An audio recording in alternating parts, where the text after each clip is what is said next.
இந்த குதிரைவாலி அரிசியில் iron, calcium, magnesium, phosphorus, vitamin B, fibre, folic acid எல்லாம் இருக்குது. அது இல்லாமல் இது பிளட் சுகரை கண்ட்ரோல் பண்ணுது. இது எப்படி பண்ணுறதுன்னு பார்க்கலாமா? Good morning. இன்றைக்குள்ள பிரேக்ஃபாஸ்ட்டில் குதிரைவாலி உப்புமா, பேன்யார்ட் மில்லட், குதிரைவாலி அரிசியில் உப்புமா. வானொலி வச்சுருக்கேன். கொஞ்சமாக தேங்காய் எண்ணெய் விட்டுக்கலாம். கடுகு, பெரிய வெங்காயம், இஞ்சி, பூண்டு, கொஞ்சம் புதினா. வெங்காயம் ஓரளவுக்கு வதங்கினதும் கொஞ்சம் கேரட், பீன்ஸ், கருவேப்பிலை, பச்சை மிளகாய், உப்பு,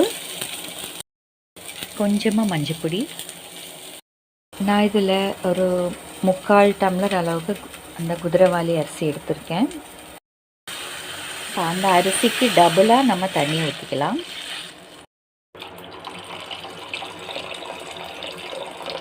நல்லா கொதிக்கட்டும்.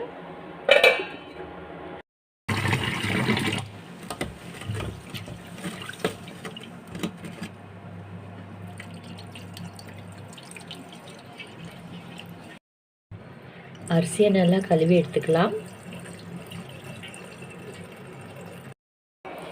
இப்போ நல்லா கொதிச்சிருச்சு. இதில் நம்ம அரிசியை போட்டுடலாம்.